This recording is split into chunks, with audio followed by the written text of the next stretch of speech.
ইসলাম থেকে বের হলেন, ইমাম আবু হানিফা ইসলাম থেকে বের হলেন, ইমাম শাফি ইসলাম থেকে বের হলেন, ইমাম বুখারী ইসলাম থেকে বের হলেন, ইমাম আহমদ ইবনে হাম্বল ইসলাম থেকে বের হলেন, 1400 বছরের সকল ইমামগণ ইসলাম থেকে বের হলেন।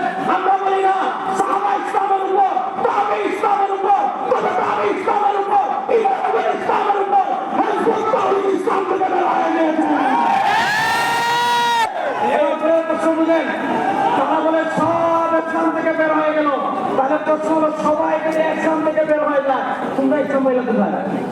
এবার যখন প্রশ্ন করা হলো সবাই যদি ইসলাম থেকে বের হয়ে যায়, তোমরা ইসলাম পেলেন কোথায়? এই যে দেখেন ইসলামের প্রকৃত রূপরেখা, এই বইয়ের 50 নম্বর পৃষ্ঠায় পাকিস্তান কমিটি লিখছে দীর্ঘ 1300 বছর এই উম্মাহকে এই পবিত্র কর্মসূচি থেকে মাহরুম বঞ্চিত রাখার পর রহমানুর রাহিম আল্লাহ তার অসীম করুণায় তার যে কর্মসূচির পরিচয় ইলহামের মাধ্যমে আমার হৃদয়ে নামেল করেছে।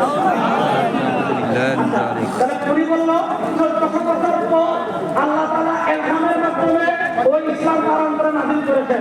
এবার প্রশ্ন হলো তোমার ইলহাম সত্য না মিথ্যা বুঝবো কেমনে? এই তার ইলহামকে সত্য প্রমাণ করার জন্য হিজবুত তাওহীদেরা আরেকটা বই লিখেছে, এটা কেন বই? আল্লাহর মুজিজা হিজবুত তাওহীদের বিজয় ঘোষণা। বাইজিদ খান পন্নীর অনুসারীরা লিখেছে যে আল্লাহ তাআলা আমরা জানি নবী মুসাকে মুজিজা দিয়েছেন, নবী ঈসাকে মুজিজা দিয়েছেন, আমাদের রাসূল সাল্লাল্লাহু আলাইহি ওয়াসাল্লামকে মুজিজা দিয়েছেন। এবার হিজবুত তাওহীদেরা বলে যে আল্লাহ তাআলা হিজবুত তাওহীদের ইমাম বাইজিদ খান পন্নী যে সত্য এটা প্রমাণ করার নাকি এটা প্রমাণ করার জন্য নাকি মুজিজা দিয়েছেন। দেখেন আমি এই বই থেকে তো লম্বা করতে পারবো না, সময় কম, শুধু একটু আমি আপনাদেরকে পড়ে শোনাই।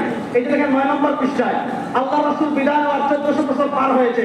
এই দীর্ঘ সময় তার প্রকৃত ইসলাম বিকৃত হতে হতে এখন আর বিকৃত কঙ্কালটি ছাড়া কিছুই অবশিষ্ট নেই। এমন সময় আল্লাহর রহমে এই জামানার ইমাম জনাব মোহাম্মদ বাইজিদ খান পন্নী আবার সেই হারিয়ে যাওয়া প্রকৃত ইসলাম বুঝতে পেরেছেন। আমাদের ইমাম বলেছেন বর্তমানে সারা দুনিয়ায় ইসলাম নামে যে ধর্মটি চালু আছে সেটি আল্লাহর দেওয়া প্রকৃত ইসলাম নয়, বরং প্রকৃত ইসলামের সম্পূর্ণ বিপরীত। বলেন নাউযুবিল্লাহ। এখন তাদের ইসলামের সত্য লিখছে, তাই গত 2 ফেব্রুয়ারি 2008 তারিখে হিজবুত তাওহীদ তার ইমামকে সত্যায়ন করার জন্য আল্লাহ নিজে 10 মিনিট 9 সেকেন্ডের মধ্যে অন্তত 8টি মুজিজা সংঘটিত করলেন। এখন আপনি বলতে পারেন যে আল্লাহ তাআলা এমন 8টি মুজিজা কি সংঘটিত করলেন? 8টা তার মুজিজা আমি বলতে পারবো না, শুধু একটা মুজিজা পড়ে শোনাই। মুজিজা নম্বর 1, হিজবুত তাওহীদের ইমাম মোহাম্মদ বাইজিদ খান পন্নী আমাদের যাত্রাবাড়ির একটা বিল্ডিং এর উপর বক্তৃতা দিচ্ছিলেন। ওইখানে 8 মিনিট বক্তৃতা দিয়েছেন, 14 মিনিট না কত মিনিট বক্তৃতা দিয়েছেন। এই 14 মিনিটের 1 নম্বর মুজিজা, ইমামুজ্জামানের ভাষণ আরম্ভ হওয়ার মুহূর্ত থেকে চারিদিকে উদ্ভুত পিনপতন নীরবতা নিস্তব্ধতা নেমে এলো। মনে হচ্ছিল পৃথিবীর সমস্ত শব্দ থেমে গিয়েছে, কোথাও সামান্য শব্দ নেই। অর্থাৎ 1 নম্বর মুজিজা, ইমামুজ্জামান বক্তৃতা দেওয়ার আগে মানুষ কথাবার্তা বলছিল। ইমামুজ্জামান যখন বক্তৃতা দেওয়া শুরু করেছে তখন পরিবেশ একেবারে চুপ হয়ে গেছে। এটা 1 নম্বর মুজিজা। এরকম মুজিজা আমাদের গিয়াসউদ্দিন তাহির হিসাবে হয়েছিল। আর এরকম মুজিজা এখানে হয়ে গেছে, কারণ আমি বক্তৃতা দিচ্ছি, পরিবেশটা একদম চুপ, কোনো আওয়াজ নাই। এটা মুজিজা নাকি তামাশা? তামাশা। আর 2 নম্বর মুজিজা, ইমামের ভাষণ আরম্ভের একটু আগ পর্যন্ত আমাদের সেই লাউড স্পিকার যদি শব্দ ছিল অস্পষ্ট, খুব খেয়াল করে বোঝা বলার সামান্য আগে হঠাৎ লাউড স্পিকারের শব্দ একদম পরিষ্কার হয়ে গেছে। আচ্ছা বলেন এটাকে মুজিজা না তামাশা? তামাশা। আচ্ছা এখানে আপনারা বলেন মুজিজা আসে কার উপর? নবীদের উপর। দুনিয়ার কোন মানুষ শুনেন, দুনিয়ার যত বড় বলি তিনি যদি বলে আমার উপর মুজিজা আসছে, যদি কোনো মানুষ নবী ছাড়া অন্য কেউ মুজিজা দাবি করে, আপনারা ফতোয়া দেন সে মুসলমান না কাফের? কাফের। ওরা বলেন সে মুসলমান না কাফের? কাফের। আমাদের হিজবুত তাওহীদ বলে আল্লাহর পক্ষ থেকে মুজিজা আসছে, নবী ছাড়া তাদের উপর মুজিজা আছে, এরা মুসলমান করতে পারে না, ইসলামের সীমা করতে পারে না। এবার আসলে আমি শেষ পয়েন্টে দুটো কথা বলে বিদায় নেব। বাংলাদেশে তো কাফেরদের অনেক সংগঠন আছে, আমরা তো ইহুদিদেরকে নিষিদ্ধ করার কথা বলি না। ইহুদিরা তাদের ধর্ম তাদের মতো পালন করবে, খ্রিস্টানরা তাদের ধর্ম তাদের মতো পালন করে। আমরা কাদিয়ানীদেরকে কাফের ঘোষণার কথা বলি আর হিজবুত তাওহীদকে নিষিদ্ধ করার কথা বলি। হিজবুত তাওহীদকে নিষিদ্ধ করার কথা কেন বলি?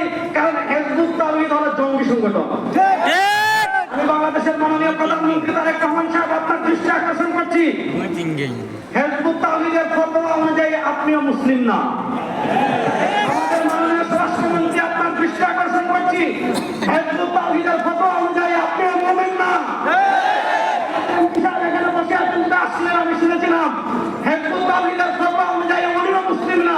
আমাদের নোয়াখালীর ডিসি তিনিও বুঝতেন না, হেজবুত তাওহীদের ফতোয়া অনুযায়ী বাংলাদেশের আইন শৃঙ্খলা বাহিনীর কেউ বুঝতেন না, সবাই কাফের।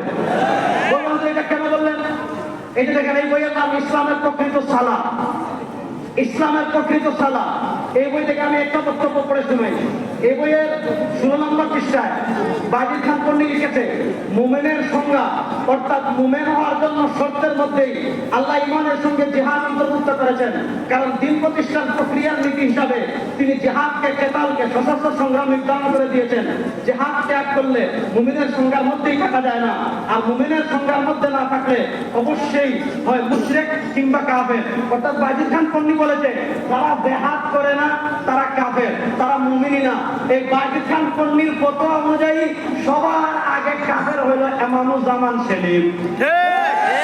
আপনারা বলেন, সেলিম কোথাও জিহাদ করেছে? না। সেলিমের বউ কোথাও জিহাদ করেছে? না। হিজবুত তাওহীদের কোন সদস্য কোথাও জিহাদ করেছে? না। প্রশ্ন হলো, যারা বলেন জিহাদ না করলে কাফের, এই ফতোয়া অনুযায়ী আমাদের প্রধানমন্ত্রী কাফের, আমাদের স্বরাষ্ট্রমন্ত্রী কাফের, হিজবুত তাওহীদের ফতোয়া অনুযায়ী বাংলাদেশের প্রশাসনের সব লোক কাফের। প্রশ্ন হলো, জামায়াতুল আনসার আপনি যদি জেএমপিকে নিষিদ্ধ করেন, হরকতকে নিষিদ্ধ করেন, জঙ্গি সংগঠনের নামে বিভিন্ন সংগঠনকে নিষিদ্ধ করেন, প্রশ্ন হলো হিজবুত তাওহীদের মতো উগ্রবাদী সংগঠনকে কেন নিষিদ্ধ করা হবে না? হিজবুত তাওহীদকে নিষিদ্ধ করতেই হবে। শোনেন মাননীয় প্রধানমন্ত্রী, 2024-এর জুলাই আগস্টের বিপ্লব হয় নাই হিজবুত তাওহীদের আস্ফালন দেখার জন্য। 2024-এর জুলাই আগস্টের বিপ্লবে আমরা সামনে ছিলাম। আজকে আমরা পরিষ্কার শুনেন, সমুদ্রে যখন ঝড় আসে সবার আগে আবহাওয়া অধিদপ্তর 1 নম্বর সিগন্যাল দেয়। তারপর যখন আরেকটু ঘনায় সিগন্যাল 2 নম্বর আসে, তারপর 3 নম্বর সিগন্যাল আসে, তারপরে 7 নম্বর সিগন্যাল আসে, তারপর আসে ঘূর্ণিঝড়। আমরা বাংলাদেশের সরকারকে বলবো, ট্রান্সজেন্ডার বিয়ের নামে তামাশা বাংলাদেশে বন্ধ করতে হবে। হিজবুত তাওহীদের আস্ফালন বাংলাদেশে বন্ধ করতে হবে।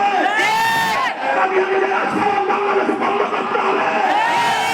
আহমদ মানবদের আস্ফালন বাংলাদেশে বন্ধ করতে হবে। আল্লামা আহমদ শফি দুনিয়াতে নাই, আল্লামা মহিউদ্দৌলা বাবনগরী দুনিয়াতে আছেন, আল্লামা জুনায়েদ বাবনগরী নয়, তার উত্তর সুরিয়া এখন বাংলাদেশে আছে। আজকে নোয়াখালীতে আল্লামা মুশতাকুন নবী সহ নোয়াখালীর উলামা ইকরামের নেতৃত্বে সিগন্যাল নাম্বার 1, তারপরে আসবে সিগন্যাল নাম্বার 2, তারপর আসবে ইনশাআল্লাহ ঘূর্ণিঝড়। হিজবুত তাওহীদ নিষিদ্ধ হওয়ার আগ পর্যন্ত ইনশাআল্লাহ আমাদের পড়ার যে কর্মসূচি দিবেন প্রেসিডেন্টের সবাই ইনশাআল্লাহ।